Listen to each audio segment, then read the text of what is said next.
Bismillahirrahmanirrahim. Assalamualaikum warahmatullahi wabarakatuh. Alhamdulillahi wa kafa. Wassalatu wassalamu ala Rasulillahil Mustafa wa ala alihi wa sahbihi wa man ihtada. Asyhadu an la ilaha illallah wahdahu la syarikalah wa asyhadu anna Muhammadan abduhu wa rasuluh. Rabbi israh li sadri wa yassir li amri wahlul 'uqdatam min lisani yafqahu qawli. Amma ba'd. Kita akan teruskan kajian psikologi Islam. Kita akan teruskan yang kemarin sudah kita bicarakan tentang paradigma psikologi Islam, yang di dalamnya kita mengupas di antaranya adalah paradigma fitrah. Bahwasanya ada relasi di antara kondisi-kondisi manusia, baik kondisi dia dengan dirinya, dia dengan lingkungannya, ataupun dia dengan sang penciptanya, yang kita sebut dengan relasi yang mekanistis, relasi yang humanistis, relasi yang teistis. Dari aspek jismiyah, aspek fisik, nafsiyah, aspek psikologis, dan ruhaniyah, aspek spiritual, ini bersumber dari relasi yang integral antara alam, manusia, dan Allah Subhanahu wa Ta'ala.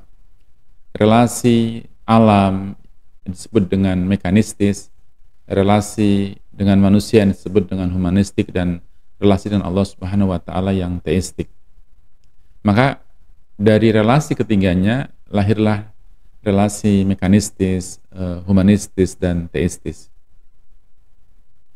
Sedangkan ilmu psikologi itu ada di ranah ilmu psikologi yang kita pelajari selama ini, yang bersumber dari barat, berada pada ranah yang mekanistis dan humanistis, tanpa menyentuh aspek teistis. Paradigma mekanistis itu menjunjung tinggi prinsip-prinsip sebab akibat, prinsip-prinsip kausalitas di dalam memahami manusia. Kalau kita menghidupkan, mematikan listrik dari saklar, misalnya, itu adalah sifatnya mekanistis. Kita pencet yang atas akan menyala, pencet yang bawah akan mati. Kita menghidupkan tape recorder, kita menghidupkan HP, itu adalah mekanistis. Seperti AC, DC, dari A pindah ke B, B pindah ke A, perilaku A menyebabkan B, perilaku B menyebabkan C, ini adalah mekanistis. Seperti orang ketika haus dia akan minum, ketika dia lapar dia akan makan, ini adalah mekanistis. Ketika dia dipukul dia akan balas memukul, ini adalah mekanistis. Ketika dia diberi sesuatu, diberikan hadiah oleh orang lain, dia akan memberikan hadiah. Ini adalah mekanistis. Ini adalah prinsip-prinsip kausalitas. Dan seakan-akan manusia itu tunduk pada pengalaman, tunduk pada lingkungan. Perilakunya itu seakan-akan disetir oleh orang lain. Kita akan berbuat kepada orang lain kalau orang lain berbuat baik kepada kita. Kebaikan kita disetir oleh orang lain. Kita akan berbuat buruk pada orang lain ketika dia berbuat buruk kepada kita. Seakan-akan perilaku kita diarahkan oleh orang lain. Nah, kalau kita hidup dengan cara seperti ini, maka kita hidup seperti mesin. Kita mekanistis. Kita deterministis. Ditentukan perilakunya oleh orang lain. Kita pesimistis, tidak punya independensi, tidak punya free will, sehingga kita disebut dengan pesimistis di situ. Dan juga dehumanistik, kita tidak seperti manusia lagi, karena kita seperti mesin. Nah, perilaku-perilaku seperti ini, perilaku deterministik misalnya, ya terjadinya suatu kejadian karena kejadian sebelumnya. Manusia tidak punya independensi, manusia tidak punya free will, manusia tidak memiliki keinginan untuk berbuat meskipun itu bertentangan dengan yang sebelumnya. Kita tidak mesti minum ketika kita haus karena kita berpuasa di bulan Ramadan. Kita tidak mesti makan ketika kita lapar karena kita nggak punya uang. Kalaupun kita punya uang, belum tentu kita makan. Karena makanan yang ada di depan kita mungkin bukan makanan yang halal. Nah, ini manusia punya free will. Dia menetapkan untuk makan, untuk minum, bukan mekanistis, tapi karena pemahaman, karena keinginan, ataupun karena tidak keinginan. Orang tidak mau makan karena apa? Karena sudah kenyang. Tidak selalu mekanistis. Nah, prinsip-prinsip kausalitas ini tidak bisa ataupun bisa kita kritisi tidak sesuai dengan prinsip-prinsip kemanusiaan yang punya free will. Tidak bisa bahwa semua orang disamaratakan, kalau begini akan seperti ini, kalau begini akan seperti ini. Kalau kita lihat dalam dua paradigma tadi yang kita sebutkan, paradigma dalam psikologi selama ini itu paradigma mekanistis. Dalam aliran psikoanalisa misalnya, bahwa manusia digerakkan oleh insting dasar. Insting dasar ini menggerakkan manusia yang bersifat buruk. Karena menurutnya, pada dasarnya manusia bersifat buruk. Prinsip ini maka pesimistis. Seperti dalam agama lain misalnya, bahwa manusia dilahirkan dalam kondisi berdosa. Ini pesimistis. Belum berbuat apa-apa sudah berdosa. Baru lahir 1 menit, 1 jam, atau beberapa menit sudah berdosa. Dosa apa yang diperbuat oleh seorang bayi yang dia tidak kemana-mana, yang tidak bisa apa-apa? Kenapa dia berdosa? Ini prinsip yang pesimistis. Digerakkan oleh insting-insting dasar. Kemudian juga psikoanalisa itu tingkah laku manusia menurut mereka ditentukan oleh pengalaman-pengalaman masa lalu. Apa yang kita lakukan sekarang cermin dari apa yang diperbuat pada masa lalu. Itu mekanistis. Memang ada kalanya apa yang terjadi sekarang merupakan imbas masa lalu, tapi tidak selalu seperti itu. Dan juga kata psikoanalisa, adanya dorongan libido, itu yang menggerakkan perilaku, deterministis. Maka sekali lagi bahwasanya tidak bisa perilaku manusia itu dianggap seperti mesin yang deterministik, yang apa-apa ditentukan oleh yang sebelumnya. Kemudian juga psikoanalisa mengatakan bahwasanya munculnya perilaku yang positif itu sebagai bentuk pengalihan dari perilaku yang negatif. Ini adalah dehumanistis. Lucu misalnya, kenapa Anda kuliah untuk menghindari dari tawuran? Kenapa kok Anda tarawih di masjid? Ya untuk menghindari dari pacaran misalnya. Perilaku yang baik tidak semata-mata pengalihan dari perilaku yang buruk. Memang pada awalnya orang ingin berbuat baik. Kenapa kok kita terlalu condong kepada keburukan? Ini prinsip yang dehumanistik. Islam mengajarkan pada dasarnya kita punya fitrah. Kita terlahir dalam kondisi kesucian. Fitratul Islam, dalam fitrah keislaman. Dalam surah Al-A'raf ayat ke-172, A'udzubillahi minasyaitonirrajim. Wa id akhadna rabbuka min bani Adam. Dan ingatlah ketika Allah Subhanahu wa taala mengeluarkan Bani Adam dari tulang sulbi mereka untuk diambil persaksian dengan mengucapkan alastu bi rabbikum, bukankah aku ini Tuhanmu? Kemudian para janin mengatakan, bala, ya benar, engkau adalah Tuhan kami. Syahidna, dan kami menjadi saksi bahwa engkau adalah Tuhan kami. Ini adalah bahwa pada dasarnya manusia itu berketuhanan. Pada dasarnya janin yang lahir itu telah mengenal siapa sang penciptanya. Mau itu orang tuanya beragama apapun, begitu janin lahir, dia adalah dalam kondisi Islam. Mau mereka berbuat zina atau mohon maaf ya, ketika terjadi pemerkosaan misalnya, kemudian sampai hamil, sampai melahirkan, anaknya adalah anak dalam kondisi fitrah. Jangan dicampur adukkan antara perilaku orang tua dengan kondisi sang anak.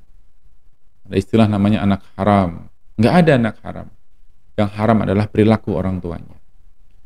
Begitu mulianya Islam memuliakan manusia. Begitu Allah menjunjung tinggi harkatnya manusia. Manusia ditempatkan dalam tempat yang sebaik-baiknya. Diciptakan dari yang baik-baik, kemudian terlahir dalam kondisi baik. Kenapa kok psikoanalisa mengatakan pada dasarnya manusia itu buruk? Mana yang bersifat buruknya?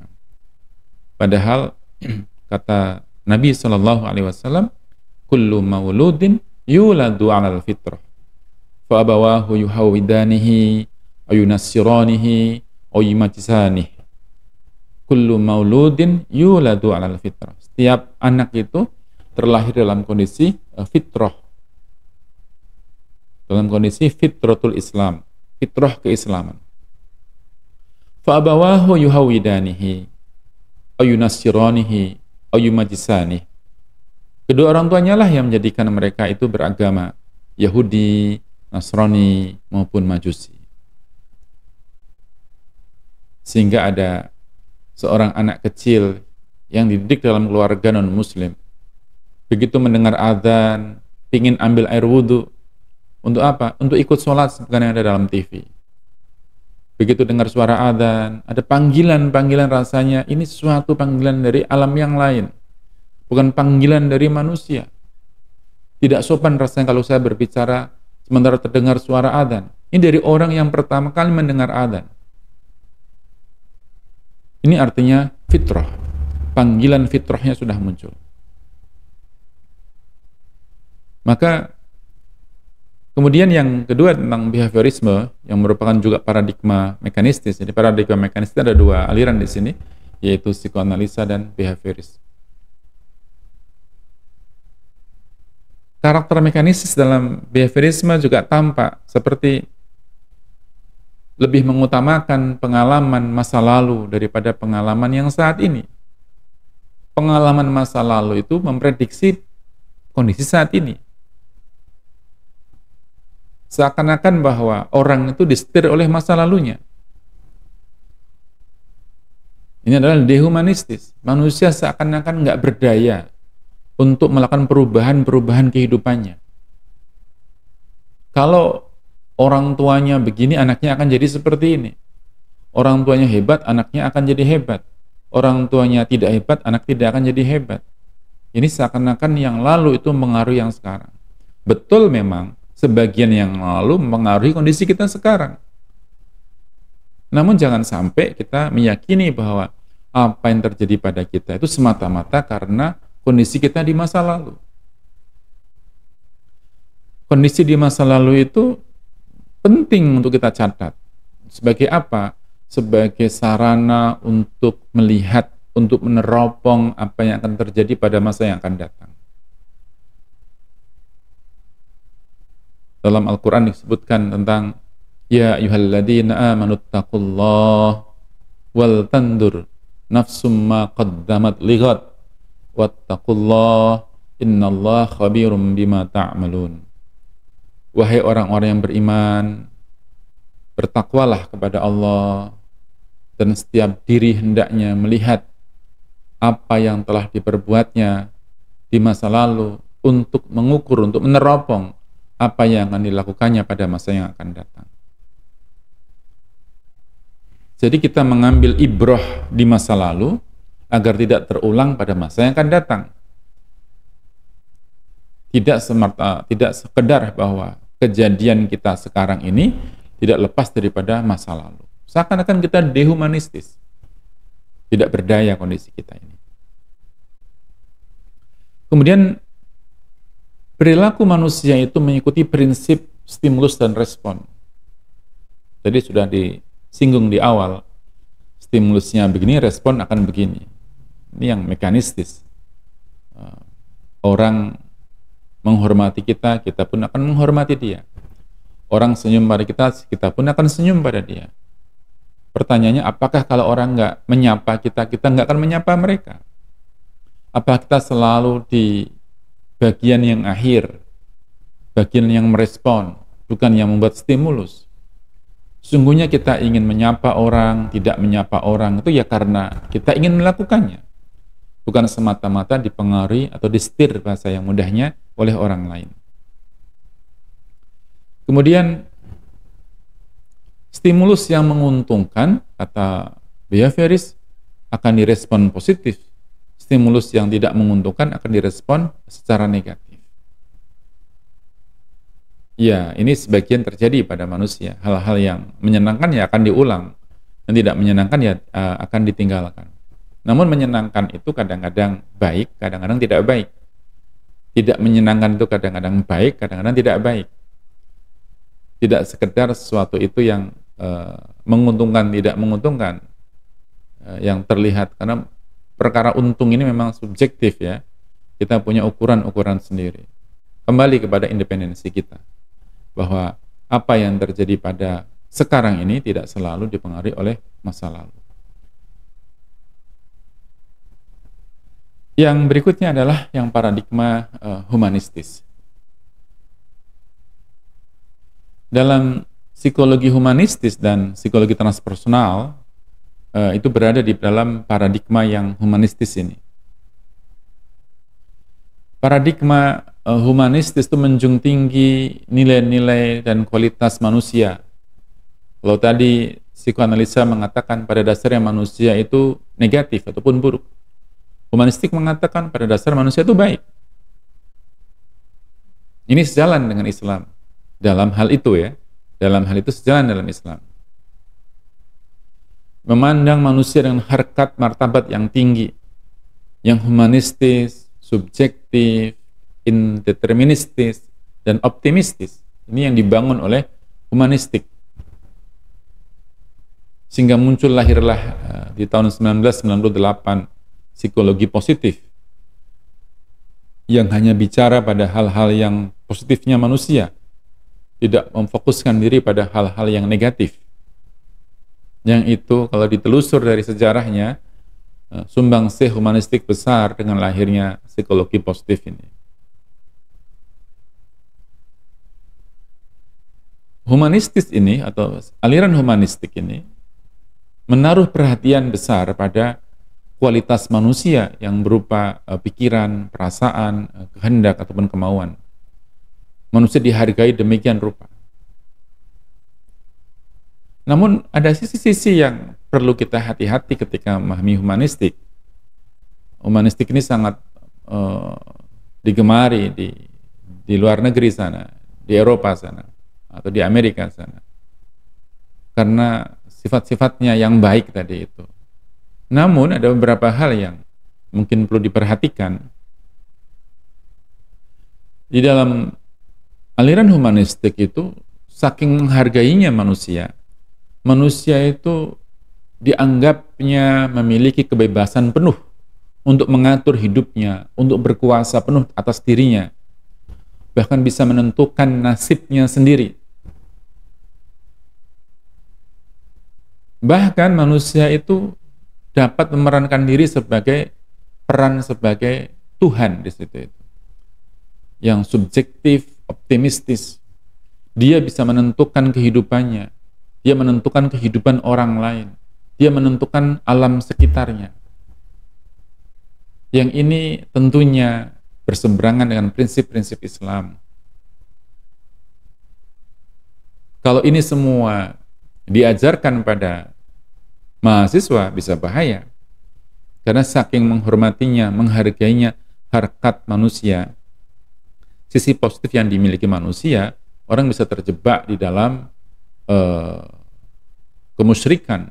Karena dia merasa dirinya itu bisa berperan sebagai Tuhan.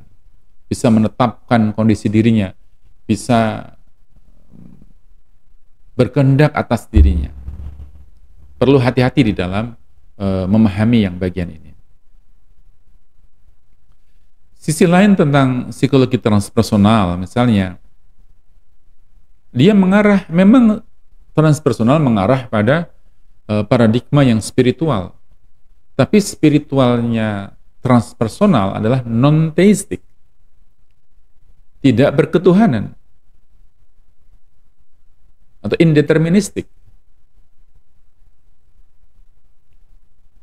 Misalnya Viktor Frankl, salah satu penggagas dari transpersonal ini,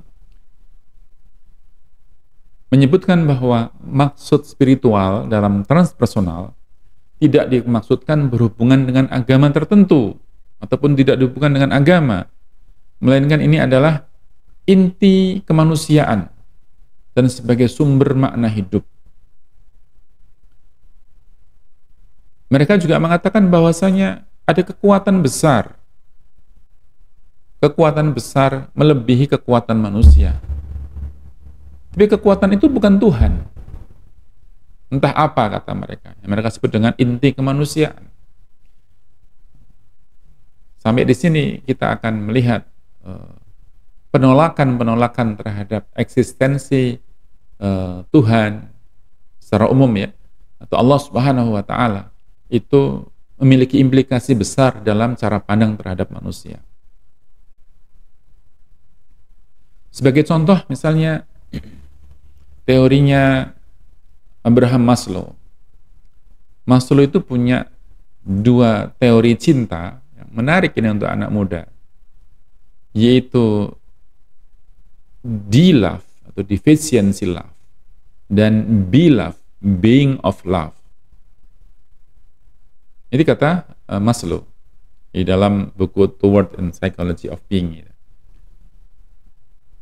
Ada deficiency love, ada being of love.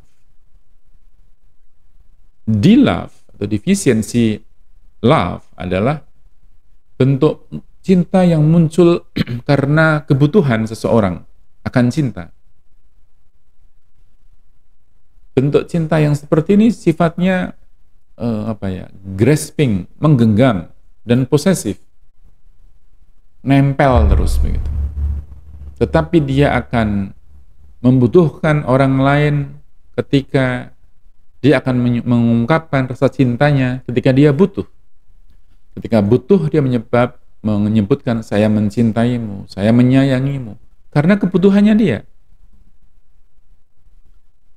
Dia mencari pasangan bukan karena ingin membahagiakannya, tapi untuk menghilangkan rasa kesepiannya. Karena pada dasarnya dia membutuhkan dukungan itu. Nggak ada cerita dia berkorban untuk itu, bukan. Kalaupun dia tampak berkorban, sejujurnya itu adalah untuk dirinya. Jadi sifatnya posesif. Pasangannya itu adalah miliknya yang bisa dia kelola dengan sebaik-baiknya. Dan bisa jadi kalau sudah nggak dibutuhkan akan dibuangnya. Ini D-love, deficiency love. Maka D-love ini, kata Maslow, sifatnya egois, hanya memikirkan dirinya sendiri. Dia lebih banyak memperoleh daripada memberi. Sekali lagi, ya, mungkin tampak berkorban, tetapi dia mengharapkan imbalan yang lebih besar daripada itu. Ada transaksi di situ, cinta yang transaksional. Saya bisa memberi apa, saya akan mendapatkan apa. Kalau saya memberi ini, saya dapat apa?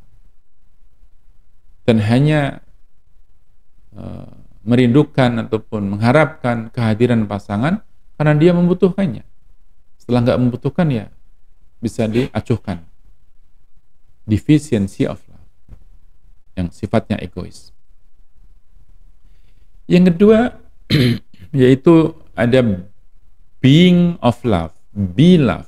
Kalau tadi D-love, D strip love, dan ini adalah being of love, be love. Mungkin banyak ya kalau ini mewakili pikiran-pikiran masyarakat luas kalau seperti ini, yaitu seseorang yang mengalami falling in love, rasa jatuh cinta, sehingga dia benar-benar menyukai seseorang itu, menerima orang itu apa adanya, dengan seluruh kekurangan dan kelebihannya. Bahkan dia tidak ingin merubah apa-apa yang ada pada orang itu, saking cintanya dia dengan orang itu. Apalagi memanfaatkannya. Dia tidak akan pernah memanfaatkannya. Orang jatuh cinta dengan seseorang, jatuh cinta dengan kondisi dia segala-galanya, dengan kelebihan dan kekurangannya pun dicintainya. Bahkan saking cintanya pada orang itu, tidak ingin untuk merubah bagaimana kondisi orang itu, karena sekali lagi mencintai apa adanya, termasuk keburukannya, sehingga nggak mau merubahnya, menghargai semuanya, dan tidak mau memanfaatkannya sebagaimana di dalam defisiensi love. Ini bentuk cinta yang tidak ingin memiliki, tidak ingin mempengaruhi, tidak ingin menguasai. Yang dia itu fokus pada penerimaan atas kondisi pasangannya. Dan bagaimana dia memenuhi pasangan tadi itu dalam kondisi dicintai dan mencintai. Dua teori cinta dari Maslow ini, yang pertama itu terkesan egois, yang kedua itu ideal, begitu ya. Tapi bagaimana dalam Islam? Apakah benar yang ideal itu seperti yang kedua itu? Mencintai orang itu menerima apa adanya, tidak ingin mempengaruhinya, tidak ingin merubahnya. Apakah itu yang namanya esensi cinta? Mungkin betul yang dikatakan oleh humanistik, kalau dia seorang ateis. Jadi terima apa adanya. Betapa besar peran agama ini di dalam cara pandang kita, dalam perbuatan kita, di dalam prinsip-prinsip hidup kita. Besarnya luar biasa. Sampai ada seorang ulama itu mengatakan, kebutuhan kita akan ilmu itu jauh lebih besar daripada kebutuhan kita akan makan dan minum. Sehari kita nggak makan dan minum di bulan Ramadan seperti ini, tidak akan membuat kita mati. Tetapi sehari tanpa ilmu bisa membuat kita terjadi kekacauan. Bagaimana cara kita untuk memahami sesuatu, bagaimana cara kita pulang dari tempat kerja, bagaimana kita cara berangkat tempat kerja, apa yang dilakukan ketika ada masalah di jalan. Ilmu pengetahuan yang kita miliki itu membantu kita mengelola kehidupan kita. Maka ini pentingnya kita mengetahui sesuatu tidak sekedar kita dipenuhi oleh rasa kasih sayang, cinta ini, cinta itu, tetapi kita tidak mampu untuk mengarahkannya ke arah yang lebih baik. Memang orang mengatakan mencintai itu apa adanya, dengan segala kelebihan dan kekurangannya. Itu betul. Di satu hal itu betul. Tetapi apakah kita akan menerima kekurangan sebagai sebuah kekurangan saja? Apakah kita akan pasif melihat itu? Maka menurut saya perlu memunculkan teori yang ketiga, yaitu P-love. Itu positive love. Cinta yang positif. Ini sebagai kritik terhadap Abraham Maslow yang punya dua jenis cinta tadi itu. Menurut saya bahwa P-love itu dibutuhkan. Itu di dalam Al-Quran maupun dalam hadis itu disebutkan yang namanya teman yang baik itu adalah yang bisa menuntun kita ke jalan ke jannah, jalan ke surga. Teman yang baik. Pasangan yang baik adalah pasangan yang bisa membawa dirinya dan anggota keluarganya menuju ke surganya Allah. Suami yang baik adalah suami yang bisa membawa keluarganya dan orang-orang yang dicintainya ataupun keluarganya tadi masuk ke dalam surganya Allah. Yang bisa membawa istrinya dan anak-anaknya masuk ke surganya Allah. Kalau prinsip yang digunakan itu mencintai itu tidak ingin merubahnya, itu bisa bahaya. Nah, pilaf itulah cinta yang bertumbuh ke arah yang positif.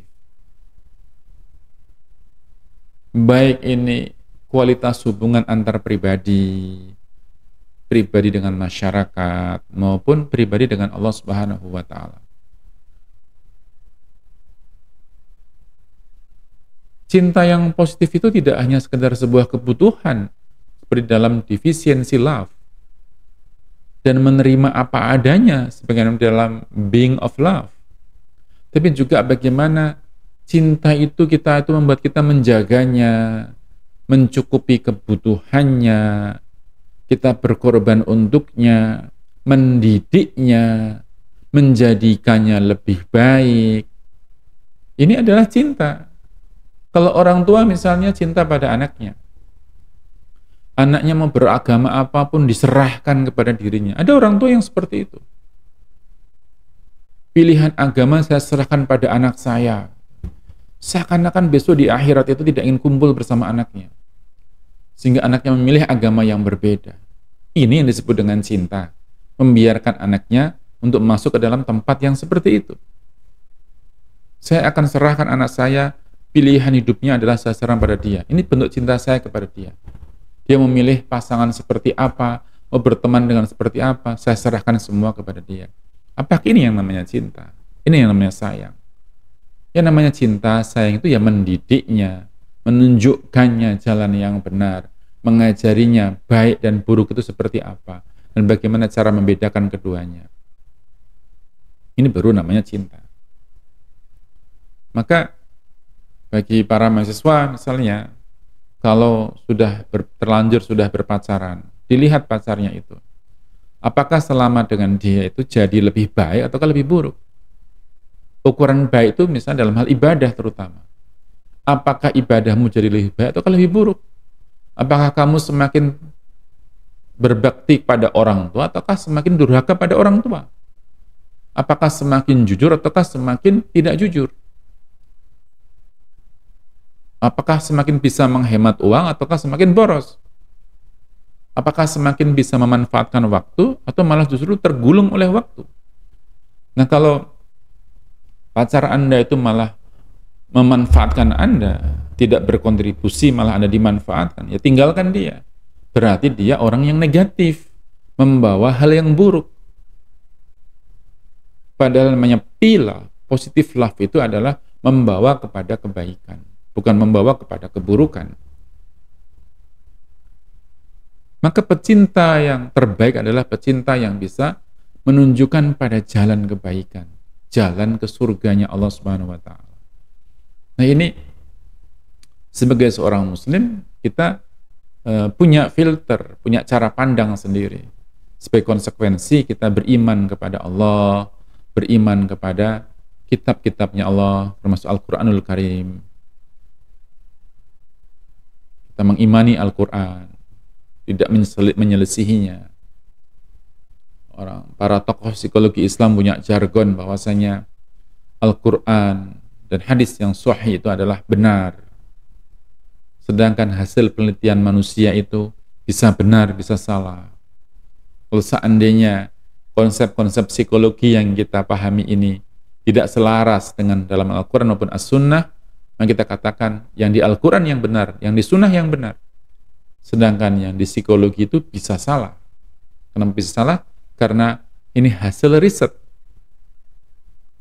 dari manusia, temuannya manusia. Al-Quran itu adalah bagaimana firman-Nya Allah. Firman Allah itu pasti benar. Kalaupun kita menemukan hal yang bertentangan, mungkin yang salah adalah kitanya. Kebenaran riset itu adalah sekarang dianggap benar, mungkin 5 tahun lagi, 3 tahun lagi dianggap salah oleh penelitian yang berikutnya. Terus berbentuk helix gitu ya, berputar-putar kayak spiral. Maka jangan sampai kita melandaskan diri pada sesuatu yang tentatif, yang tidak absolut. Yang absolut apa ya? Firman-Nya Allah Subhanahu wa Ta'ala, dan juga perkataan Rasulullah maupun pembiaran Rasulullah, diamnya Rasulullah di dalam hadis-hadis yang sahih. Nah, ini bentuk bagaimana sebagai contoh bagaimana manusia itu tidak hanya dikuasai oleh dua hal tadi itu, tetapi juga bagaimana sisi integral antara kita dengan Allah Subhanahu wa taala.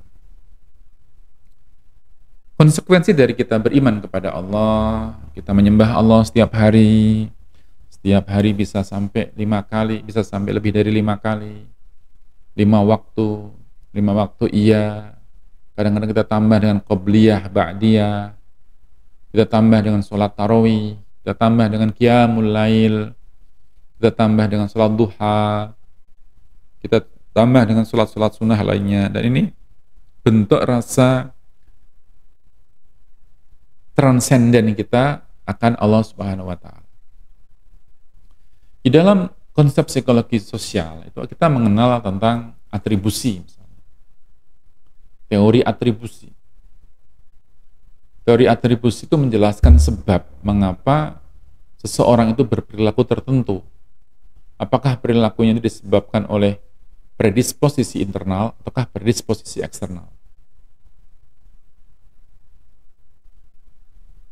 Mengapa kok orang berbuat A? Mengapa kok orang menolong orang yang minta-minta di jalan? Apakah dia itu memang tulus ingin memberi, ataukah dia itu ingin dianggap baik oleh orang-orang di sekitarnya? Apakah perilakunya disebabkan oleh predisposisi internal, ataukah predisposisi eksternal? Kemudian contoh yang lain adalah yang mudah, ketika orang itu sedang berjalan, kemudian ada kendaraan yang lewat, kendaraan itu mengenai genangan air, airnya nyiprat ke badan kita akan menilai perilaku itu karena apa? Apakah karena kecerobohan orang lain sehingga nyiprat ke badan kita, yaitu jamak mayoritas orang akan menyebutkan itu, ataukah karena kita nggak hati-hati di dalam berjalan sehingga kita berjalannya kurang minggir ya, terlalu ke tengah sehingga kita akan terciprat oleh air. Ini yang terjadi dalam teori atribusi. Tapi apa iya seperti itu? Apakah atribusi hanya sekedar internal eksternal saja? Eksternalnya di sini adalah orang lain ataupun lingkungan sekitar. Perlu kita tambahkan, yaitu atribusi transendental. Atribusi yang transenden ke arah Allah Subhanahu wa taala. Di dalam Al-Qur'an surah Al-An'am, surah yang ke-6 ayat 59. A'udzu billahi minasyaitonir rajim.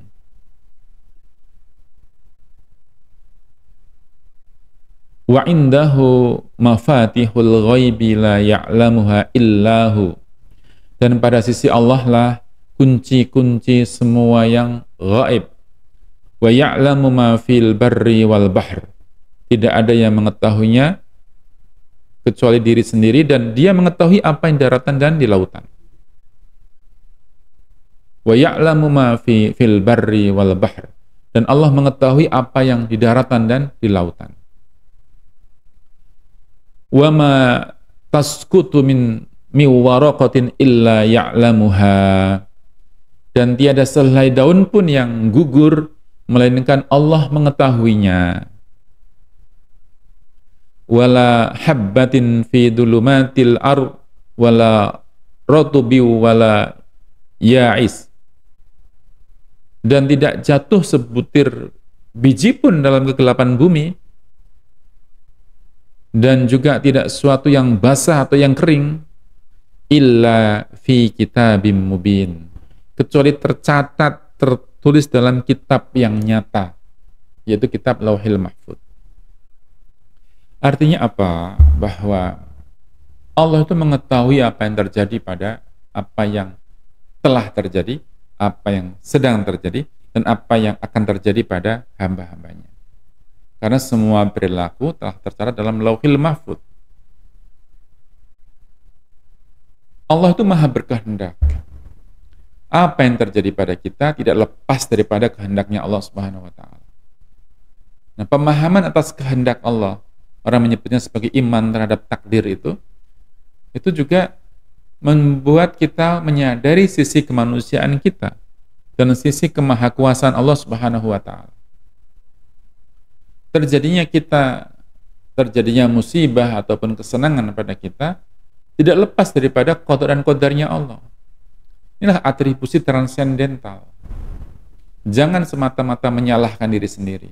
Jangan semata-mata menyalahkan orang lain. Tapi juga imani pula bahwa yang terjadi pada kita tidak lepas daripada qada dan qadarnya Allah Subhanahu wa taala.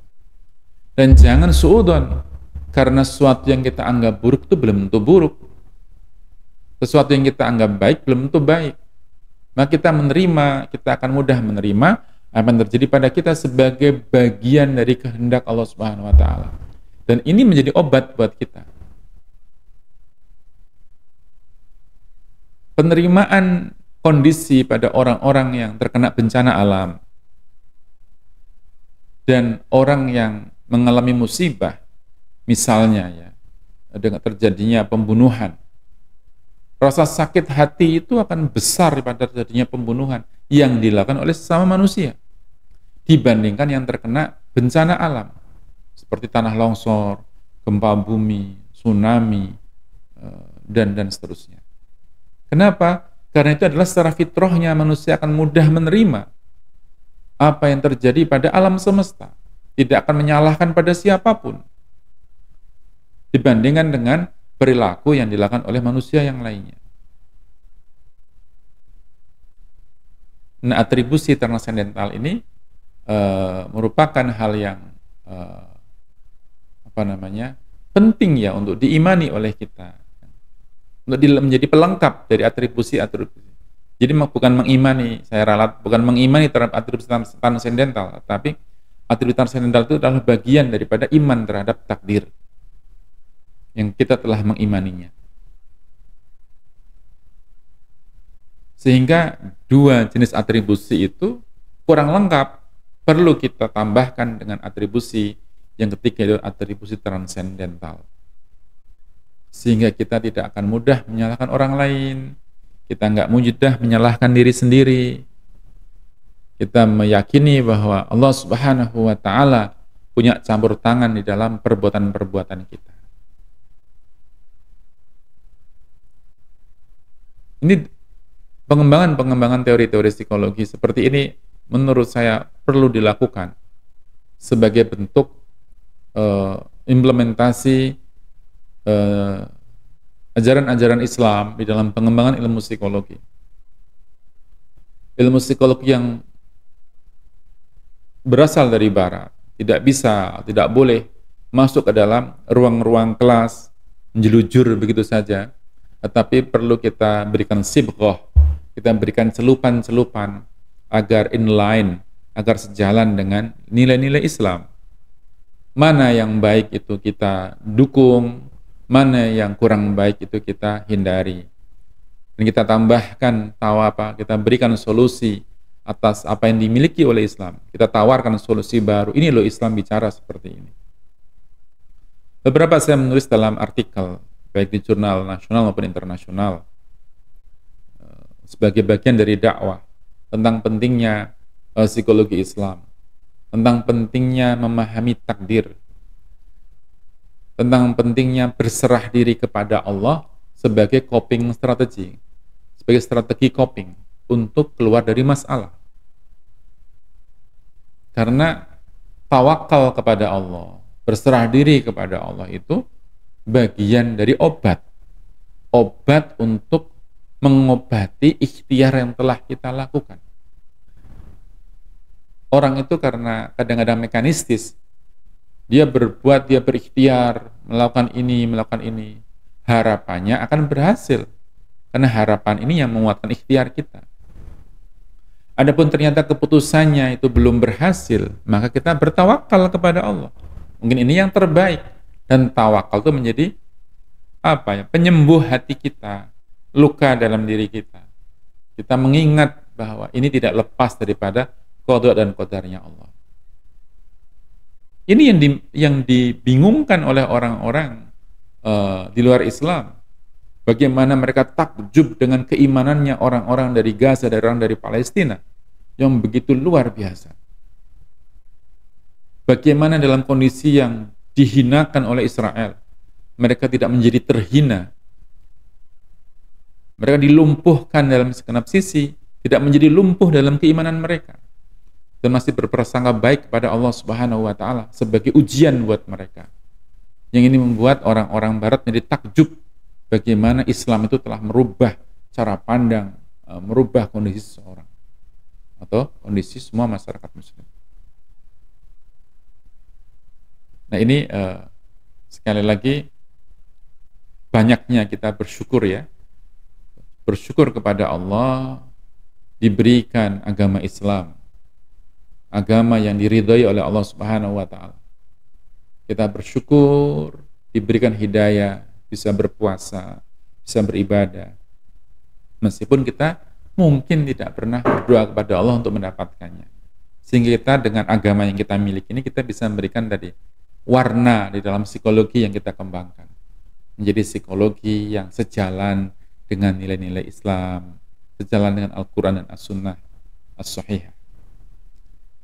Saya pikir itu untuk sesi kali ini tentang penjabaran tentang bagaimana paradigma psikologi Islam dengan menunjukkan sisi paradigma mekanistis dan humanistis. Namun ini perlu dilengkapi dengan paradigma yang teistis. Dua contoh tadi yaitu teori atribusi dan contoh teori cinta dari Maslow itu kita berikan celupan-celupan untuk paradigma yang teistis. Paradigma di mana paradigma ketuhanan. Semoga bermanfaat. Nasrul minallah fatun qarib. Assalamualaikum warahmatullahi wabarakatuh.